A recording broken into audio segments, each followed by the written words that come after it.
Von Sinatra swing to Brando stage. Marilyn's grace to JFK's aid. It's Johnny Russo, Hollywood's own. The Jeanie Raymond secrets are shown. Hollywood Godfather.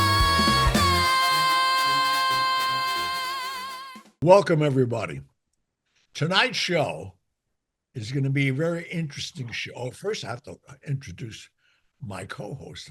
I mean, I'm so excited to get into this with these other people, but the most important person is Jeanie Raymond, my co-host. Well, thank you, Gianni. I'm so excited to talk about our subject here today. It's so exciting. Well, it started with Marilyn Monroe on my last weekend with her. Not that I was with her on a weekend by myself. We were there on business, and then when she was told what to do, and I don't want to be redundant because I think we spoke about this other times for other reasons, but when we left Cal Neva, I left that Monday morning to fly back to New York, and I told Costello what went on, that she refused to sleep with Bobby Kennedy, and the reason why she had an abortion 6 weeks prior. And we knew nothing about that. And she wanted nothing to do with the Kennedys any longer, which I could understand. But when he heard the story, Costello, he said, they're going to kill her. I said, how could they kill her? She's the biggest movie star in the world. He says, believe me, I'm telling you. And sure enough, that Thursday, she was dead. Oh, it was that quick. So tell everyone where you were. I know where you were, but for people who don't know, that are just tuning in. Cal Neva is a resort on the California-Nevada border. And it was built deliberately that way. Frank Sinatra owned a piece of it. Sam Giancana from Chicago. So it was a mobbed up place. But they built it so that the mob can come without breaking the laws of Nevada. See, if you are a felon or an organized crime member known, you can't go to casinos. Oh. In fact, the casino operator will lose his license if he catered to you. So it was a very restricted license. Right. And did they have a list? What'd they call that? Did they have some sort of a... Oh, they had the blacklist. The blacklist, there we go. And everybody had that book. And you had the book, and the state gave it to you when you got your license. Oh. You're not allowed to host these people. So if you jeopardize it, it's on you, and you could lose your license. So now you have a casino where you can't gamble in. Long story short, nobody wanted that. They were very creative in what they did. They created Cal Neva on the California-Nevada border, and that's why it's called Cal Neva. And the mob people stood on the California bungalows, and anybody else could stay in the hotel. But when the guys wanted to go to the casinos, they would just walk in and gamble. So nobody knew how they got there. Nobody was responsible, and it worked very well. Wait, it was Cal Neva a hotel or? Oh, it was a hotel and everything, the whole resort. Oh, okay. Showroom, everything. It was big. It was a big deal. But anyway, I was there to be the eyes and ears, as I was so many years, for Costello. And unbeknownst to me, I didn't know what they wanted Marilyn to do. It wasn't my business. But they wanted her to sleep with Bobby Kennedy one more time, which I didn't know she was doing that or not. I was friends with her, but I wasn't on that kind of a level knowing. But with that said, she went crazy and said she wants nothing to do with the Kennedys. And she's going to the press and going to disclose them for the phonies they are. Wow. They're hypocritical Catholics, and they're both married. And so, a long story short, which is not the emphasis of tonight's show. The emphasis of this Tonight Show are these two women, which I'm still an advocate of changing their death certificates. I'm almost as Marilyn's done. And I was working on Dorothy Kilgallen's. And as you mentioned, with Frank Holden and it was Jim Holden, right? Frank Holden, or excuse me, Robert Holden. Robert Holden, yeah. Yes. Robert Holden enlightened me that why they couldn't get the cases reopened, they had nobody to prosecute. Everybody's dead. But I'm still now and I'm adamant about it, I'll get it done. I want Marilyn Monroe and Dorothy Kilgallen's death certificates to be changed because their death certificates say they died by suicide. Right. And they didn't. They were murdered. I wanted to say by homicide and leave their legacy clean. Right. With that, tonight's show is a dedication on the anniversary of Dorothy Kilgallen's 60 years of death. And it's so bizarre how all of us individuals got thrown together because Frank Morano had a talk radio show. Oh, wow. On ABC radio.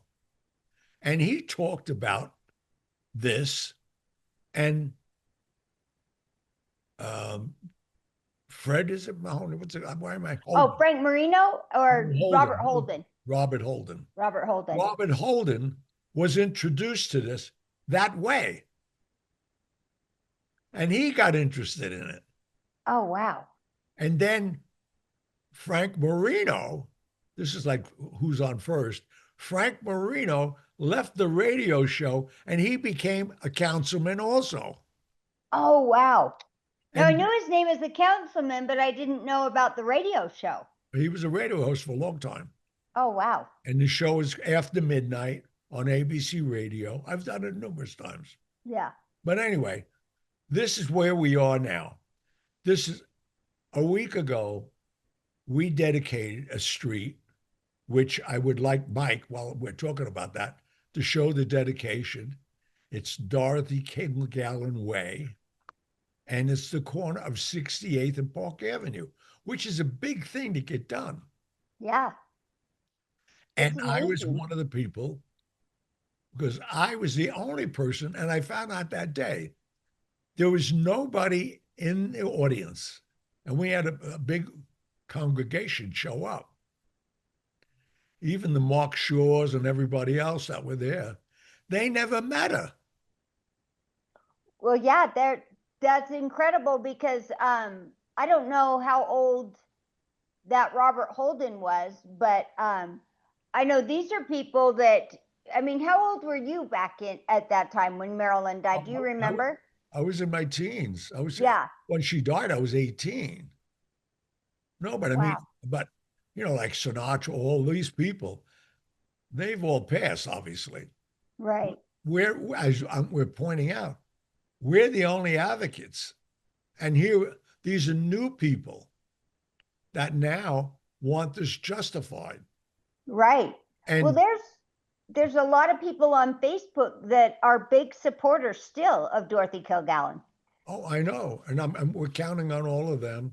And Councilman Holden, he's now the torchbearer. I mean, this guy's really, like, he went to the district attorney, and the district attorney said, great. And they were going to look into it. But then when they looked into it, they realized if they opened a cold case on this, who were you going to prosecute? Right. No one left to indict for it because everyone's gone. To go. So we're at a dead end there. But now that we have the street dedicated, fortunately, I have Marilyn Monroe's house now sanctioned. I love that. It was supposed to be torn down. They can't tear it down until we move it. And we're making plans in moving that. I'm trying to move it to Burbank, near the Burbank Studios, where she used to be in an orphanage there at the age of 12. See, and that's what her and I had in common. We were both at the age of 12. I was in Bellevue. She was in an orphanage. And as we got to be friends, we realized the parallels. You know, and she used to look at the Warner Brothers sign and read old movie magazine, said, I want to be a movie star. I So love that. we were driven by separate reasons, but we Yeah. accomplished what we wanted to do. Right. You both sat there and dreamed of what you wanted your lives to be. Right. But as we know, both these women, by the same assassin, were killed. Is that wild? That's very wild. Marilyn Monroe was killed 3 years prior to her. And then Dorothy Kilgallen, who was a great investigative reporter. I mean, she was known, plus she was known for What's My Line, and she was brilliant. And I met her so many, many times because she used to come into the Copa, as did Walter Winchell, as did all the columnists. Because Ed Costello wanted them there. They never got a check because they put it in their column and talk about what celebrities with the Copa last night. And I used to sit and talk to her. Once she found out that I knew Marilyn, Oh.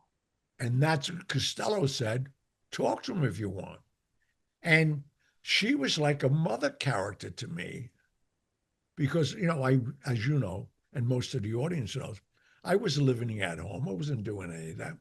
And when I spoke to her, sometimes she'd reach over the table and hold my hand. Oh. And just, because she could say I was tearing up. But because I knew Marilyn was killed by the Kennedys because she was going to go public. And Dorothy Kilgallen was interviewing people and getting more material to go and write a whole article on what was going on. Right. And the wildest thing there, talk about incidents and situations. When I was 15, on the streets of New York, I got caught by a truant officer. Oh, that's right. And he stopped me on the street and he said, how old are you? And I said, I'm 15 and a half. He's, when you could be 16? I said, in December. He's, well, you got to go to school. I don't want to go to school. He gave me a ticket. I didn't even know what the ticket was. I gave it to Costello, and Costello said, I'll fix it. And he did.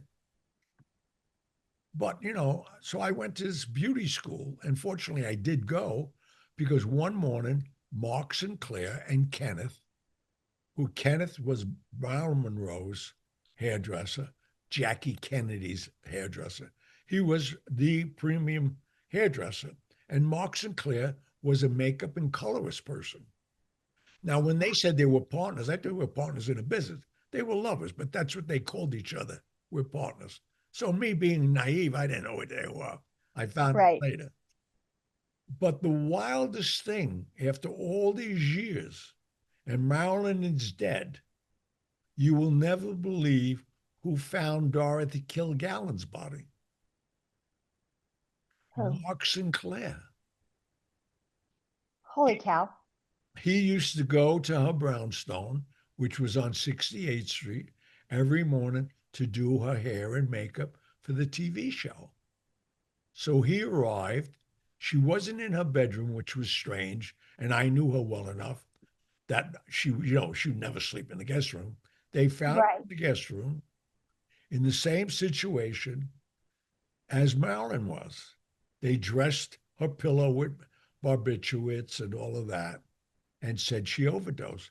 Well, Dorothy Kilgallen was not depressed, nor was Marilyn at that time. But Marilyn always took something. Right. But the parallels of this story are so strange when you think about all the people now who are involved now with it. And that's why I'm so adamant about it.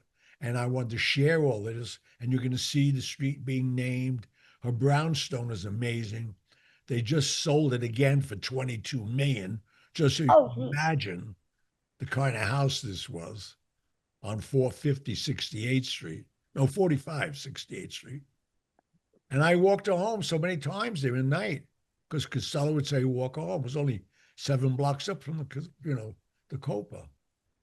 How are we doing with time? We need a commercial? We got just a minute. So let me ask you this. 68th Street, that's where her street is dedicated, right? Yeah. 68th and Park, that's where she used to live? That's where she lived. Oh, I love that. Is that nice? Well, right. Well, at first it was supposed to be on some other street. And then they let us know that it was. They were going to do it on 68th and Lexington. But Lexington is just a one-way street. Oh. So we all suggested, why not Park Avenue, which is a 6-lane highway with an H in the middle and such a better. And the turnout that morning, we could have never had it on Madison. Oh, really? 68. Oh, no. We have to close down Madison. Fortunately, we had the sidewalks and the extra lanes of Park Avenue to accommodate everybody. Well, that's awesome. So we do need to take a quick break, but when we come back, if you know, and you probably do, I want to know how Marilyn and Dorothy became friends. So let's take a quick break. We'll be right back. Let's take a break, and I want to take a break with what's behind me. I'm very proud. That's the cover of my new book. It comes out November 25th. It's available right now on Amazon. You can get 25% off. And what I'm most proud of is the back cover, which I'll read you some of the names that endorsed this book. And as I said, it's a great Christmas gift. And it says, Hollywood Godfather lays the decade of secrets of Marilyn Monroe, JFK, Frank Sinatra, Frank Costello. Praised are Gianni Russo has been a friend of mine for 47 years. That's Steve Sharippa. Oh, nice. Robert De Niro. Gianni Russo walks the walk and talks the talk. What a life. A guy that I know and love, a great writer, Nick Pileggi, the author of Wise Guy, Casino, Academy Award winner for Goodfellas. Nick Pileggi writes, great read, great story. Gay Talese, one of the best authors in the world. This is all on the back of the book. So fantastic. You're going to have it all. I'm so proud of this book. And the good news about that, it's available now. If you want to buy them, send them to me in bulk. I'll sign them to your friends for Christmas and send them back to you. That's awesome. So when do those come out? They should be coming out any minute now, right? November 25th. November 25th. You can buy them now. I'll sign them. I have access to them. So you could buy them, and then I'll send you the books signed. That's exciting. Well, I can't wait. I cannot wait. It's going to be, I know so many people are looking forward to that book, and myself included. Do you know when the audio version comes out? Same time. Oh, fantastic. Simultaneously, yeah.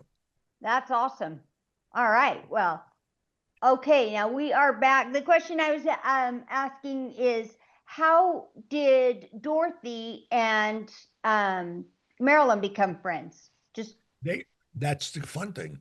They weren't friends. Dorothy started investigating Marilyn's death, realizing she was involved with the Kennedys. Don't forget, Dorothy Kilgallen was an investigative reporter. She was following this unbeknownst to many people. Well, I've seen pictures of Dorothy and Marilyn together. Maybe it was just as an event, not necessarily friendly. There's a lot of, she used to come to the Copa. Okay. Marilyn was living in New York. They knew each other, but not under these pretenses. Oh, all right. Wow. After Marilyn's death that she got involved and realized she was killed by the same assassin. And then she is found dead under the same process. Same circumstances. 3 years later. Yeah. Well, it's crazy because with Marilyn, I know there's people that still think, oh, she overdosed, and other people are saying, no, of course she was assassinated. But with Dorothy, I don't know at the time if people bought into the fact that she died of an overdose, but I know now, just the things I've read about her, I don't think anybody thinks she accidentally overdosed. It seems to me like everybody thought with her that it was a planned, that she was murdered. Well, the thing why the new people, again, she's dead 60 years. Right. So her younger followers, when they read or anybody reads, she died of barbiturates and an overdose, it already tarnishes her image, unfortunately. Right. It's like Marilyn. Marilyn did take drugs. I'm not going to lie. Right. The world knew that. But she didn't die from them. Right. That was the assassin who used that. And they Right. both died of, which we'll never be able to prove this either. You could exhume each body. The way they died of an injection in the fallopian organ in the groin. We all have one. And all you do is pump oxygen in it, and it creates an aneurysm, and you die. Oh, So you wow. can exhume your body. Marilyn, as again, you could exhume her body. There would be barbiturates in it. She always took them. Right. Right. Hers would have shown drugs, where Dorothy, yeah, it doesn't. I don't know. Back when she did die, if you recall, do you recall, were people buying the, oh, she drank and took barbiturates, or was the Marilyn, no, Dorothy? I wasn't that involved at that time yet. Right. I just wondered what the talk of the town was back then, because she was kind of controversial, because she was kind of a sassy, gritty. I mean, Sinatra hated her. He used to talk to her on stage about it. She had no, no, the gloves were off with her. If she Right. dirt on you, she talked about it and wrote about it. That's why everybody read her column. Her column was read by millions of people every day. Yeah. This long before social media. Right. And the fact that, she was, they said, the smartest woman on What's My Line, and she was responsible for their ratings, because people were reading her columns that she'd write about the show and vice versa. So it was a win-win, but Right. there's no reason in the world for her to kill herself. Right. She had 2 sons. She was happily married. And, she was just who she was. Right. No, yeah, she didn't pull any punches, and I think, I don't know, it may be well publicized, but why was Frank Sinatra mad at her? Because he took a lot of shots at her. I've read funny quotes. Well, they're kind of funny, just so Well, Frank, I knew Frank really well. Frank was just a spoiled brat. And if it wasn't his way, it was no way. And he had the microphone, and he talked the loudest. Right. So, But why was he mad? Had she reported something bad about she him? used to I think the things that started to get him annoyed was the fact when she was talking about him going with that, we used to call her the boy. Mia Farrow? Yeah. Oh my God. I didn't understand it. I mean, and him and I talked, because when he got married, this is crazy. When he got married, he moved on my block, 5 doors up. Oh, wow. And every time he had a fight, he'd be down my door ringing the bell. And he'd come up and get drunk all night and sleep on the couch. Oh, geez. No, And she was very controlling, right? She didn't want him doing anything. Oh no, she wanted him out of. They both were the same way. Oh, yeah. I don't know what they were jealous of. I mean, it's crazy. That's funny. Well, so Dorothy Kilgallen, it's funny because I do like the fact that them naming this street now is bringing who she was, and bringing, what'd you say? She's getting more recognition. Right. People are starting to learn who she was. And even our audience, I think, should look her up. There's Absolutely. She was a pioneer as a female journalist. No woman was doing what she was doing. Right. And that in itself, I mean, when people, and I've always been, advocate to I've been subject to it. I would remember when I was a gimp and how cruel people would be to me. People basically look for a negative Sure. people to pick on you with. And you got to have strong shoulders to bear that. So I could understand, what their abuse was from so many different directions. And, it's Dorothy Kilgallen pulled no punches. She went after she didn't care who Frank Sinatra was. She really did. Well, I know she covered a lot of trials, and one that the major cases that she reported on was the Lindbergh baby. Oh my God, yeah. She sat in the trial every day. And she Yeah, was very influential. right. No, And that's the thing. I remember, I've heard these stories, but there was one picture that I saw. There was all a group of men, and I'm not sure if that was during the Jack Ruby era or where that was exactly, but there were all men, and then Dorothy sitting right in the middle of them as a well, reporter. well, that was in a court. That was in a courtroom. Right.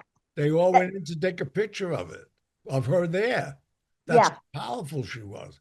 Even the judge wanted a picture with her in his chambers. Well, she was smart on top of Oh everything my else. God. She was Oh yeah. investigative She knew what she was and doing. smart as a whip. I did watch a few of episodes of What's My Line, and she's darling, cute lady, cute, very cute, sense of humor, but very bright lady.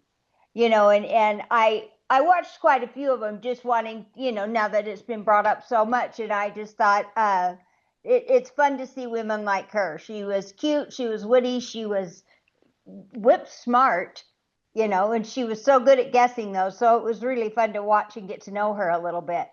But the interesting thing, like you're saying, even us bring attention to her now. If there's anybody out there that's interested in being a journalist or whatever, in any medium spectrum at all, you should watch this lady. I mean, Right. especially that you can, because you could watch What's My Line. It's Oh, online. yeah. It's syndicated. And you watched the way she carried herself and answered. I mean, you knew when she sat in that chair, she was the smartest person up there. Oh, yeah. They said she guessed more than any of them. Yeah. So it was fun to see that. But they said she was, the one that was one of the most powerful female voices in America when she was doing her reporting. People, it was such a new thing to have a woman come on the scene and do this type of job and be so incredible at it. Well, her controversy and her articles, even the negative ones about Sinatra, she got millions and millions of followers from that. That's all the newspapers wanted. And the more following she got, the more newspapers published her column. She became a multimillionaire. I mean, this lady was very smart. And that's why I'm saying I think anybody, especially a female that's interested in becoming on camera or any research, this is a woman you should study for a minute. Yeah. See the way Well, she carried herself, her yeah. makeup, everything about her. She was a true lady. Yes, she was very professional, and even though she was coming at people, she was not afraid. It didn't sound like she was back down to anything, but she carried herself. She's a very classy lady. That's what I love when I'm looking at all those old videos and I'm looking at the way these people dress and Oh and the nightclub places and all the pictures. Everybody looked like $1,000,000, and it's just so different than the stuff you see now. Half the stuff you see now, you're oh shocked to be seeing, but it's fun to look back at those, and everything's black and white, but it's very fun to see. no, that was a different time. And I'm glad, so happy that I had the mentor that I did, Costello. He'd insist me wearing a suit to go buy a loaf of bread. Right. Yeah, Well, yeah. it's funny you say that. I'm trying to think where I was the other day, and I was just looking out the window, and I can't even think Oh, I think my mom and I went to eat yesterday after my little grandson's game. We're sitting in the restaurant, and I said to my mom, I'm just laughing at the different types of people walking in. And there's people in sweats, Oh my, stretch pants. Um, some people were dressed nice, but I just, the difference in the way people carry themselves now and present themselves. But I remember once, and this is so many years ago, but we were just going to run to the store. And I mean, my kids now are, my oldest is 40. So I was trying to just, and I changed and threw something on, and we were going to get a gallon of milk. And I walked in, I'm like, ah, and I went and changed my clothes and came back, and I looked in the mirror, and I'm like, oh my hell, I got to just get something on so I look presentable to go to the store. And my son said, it's not your clothes, it's your hair. Your hair's crazy. oh my. But it just cracks me up. But I just thought, I'm not going to the store looking too much like a lunatic, you know.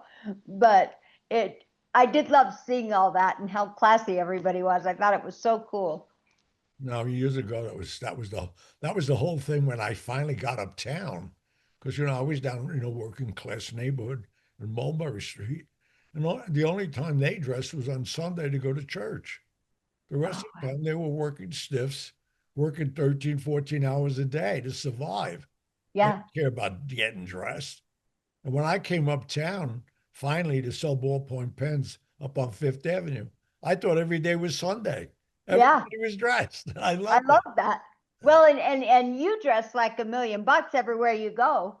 Let's talk a little bit more. We got a few more minutes before we need to go to a commercial, but we'll have Mike show some of these pictures Oh yeah. and of the of that day. You know, it was so fun to see, and of course, I'm in Utah. I'm not there, but I see them unveiling that sign, Yeah. and I Well, look up. they gave me the privilege of me doing it. Exactly. I was showing my mom, we're sitting there, and I'm like, oh, there's Gianni right there. And then all of a sudden they show the video and watch him unveiling the sign. And I said, oh my gosh, Gianni's getting to do the honors. So Yeah. how did you get involved? How did you get to do this? Well, I've been involved, as I said, trying to get the The, recognition and getting their death certificates changed. And again, I'm the only one that's alive that ever met her. So when I talk to the councilmen and all that, I'm the one that could talk about her and they could ask me questions and reflect on it. So, I yeah. mean, to me, I was a big privilege to me. And, I got to know the lady. I got to know the lady 3 years before she died. She asked Frank Costello to introduce me to her Oh, because she knew I knew Marilyn. I didn't know she was doing a story to investigate her. oh, So, wow. Okay. yeah. And one night at the Copacabana, Costello said, somebody wants to talk to you. Come with me. And we went to one of his booths that he keeps for the press and all that. And it was her. And, Oh, she was, I loved talking to the lady. I mean, she was so smart. And her recall, the dates, and, she was asking me questions of people that I knew their name, but I wouldn't say I did because I didn't want to, I'm not right. supposed to do that. But she interviewed a lot of people. My memory Well, serves me right. Even F. Lee Bailey, major people. She did, oh, research. sure. She did research for people like F. Lee Bailey. Is that what No, you said? she did the research on them. Oh, No, she was good at digging up the dirt, huh? no, yeah. Well, that's what she did. That's what made her who she was. Right, right. So, it was the city councilman Robert Holden was now he spoke, right? Yeah, he spoke, and so did Frank, because Marina. Frank was one of them that kept her a story alive also. And the two councilmen got that changed. That street changed. And they went as far as getting the cold case bureau in New York reopened. Right. But even the district attorney said, because they were interested in it, but then when they looked into it, they said, well, if we open it, who are we going to prosecute? Right. There's There's no one no alive. right. So they So that was the end of that. They're going to waste, investigative hours and police force doing research on what? right. So well that's crazy. So Robert asked you to, so I knew you were going to be there, and did you get to speak Oh yeah, I and spoke. talk about I was that? the only one that could speak as one-on-one with the person. And That's crazy. I took questions, answered certain things that people wanted to know about her. No, but I mean, to me, you know, knowing me, most people know my background just from reading my books. To me, these are very prestigious things that people Oh yeah. ask me to be a part of. I look at it sometimes and say, I can't believe I'm part of this. I thought that was so cool because I know you were going to be there and you were going to speak and be the one to speak because you personally had met her, Right. and you could give an account of knowing her personally. Um, and then I was just so excited. I did not know that you were going to get to unveil it, but Yeah, I didn't know that either. That was a I great. thought that was so fun. I Yeah. got to see that. I saw, and then there's a picture of you that I'm sure Mike's going to put up here holding the sign. Is it a replica of it? Yeah, they're giving me one for my house Oh, in a I wondered. I hope proclamation. that was, No, I hope so. they Well, gave me one, so it's all good.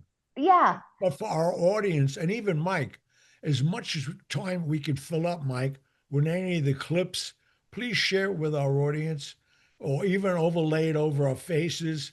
This is a lady that should be remembered by so many, many people. And she could right. be an inspiration, like I said, to a lot of young journalists, male or female. She had a lot to say and all positive. Yeah, well, it's fun to see somebody that was so gritty and good at their job, professional and so smart and articulate. I really I loved getting to know her through those things that you've told us about, but then going back and watching videos and stuff of her. I thought it was quite fun to get to know the person, and that's part of what Councilman Holden and Marino, Morano. Frank Moreno, has done is to try and bring awareness to what an incredible person she was and her legacy. But think about I mean, all the streets in New York, to have a street named after you, that's a legacy now that'll go on forever. Forever. People are going to ask, why is that? And they're going to Yeah. Who inquire. is that? And she Yeah. deserves that memory. She does Right. deserve that memory. And Well, with let's take. that said, I think we should just say goodbye. The commercial's behind me. Yep. This is my new book. I want it to be a bestseller. Mafia Secrets. Go on Amazon right now. You could save 25%. Get the book. I'll autograph it to anybody you want. Thank you for continuing to support us. And Jeanie, to let them know how we can keep building this audience, please. That's right. Everybody, please take a minute, rate and review the show, share it with your friends, Gianni's, and we've got a backlog. I don't know how many hundreds of what episode we're up to, but we've got a lot of episodes. Gianni has a fascinating life, and the stories we've got to hear from being on the podcast. So you can go back, you can look through those. Please share it with your friends. We're on Instagram, Facebook, HollywoodGodfatherPodcast.com, Real Gianni Russo, Real Gianni Russo as well. So please go on there, rate, subscribe, like our stuff, share it. We sure appreciate it, and definitely go and check out this book because I am so excited about it. I cannot wait. All right. Well, thank you all. God bless you all. Have a safe week. That's Put a right. smile on your face. It's going to That's get right. better. I'm back to work now, so it's Well, wonderful. that's right. God bless you. Yes, He's I'm one of so our happy. government workers. That's right. I'm so And happy we're back. Which everybody Jeannie, was. Jeanie is living proof the shutdown is over. It's over. That's right. Back to work. All right. Love you, Gianni. Have a good night. Good Thank night. you You so too, much. Debbie. Bye-bye. Thank you. Bye-bye.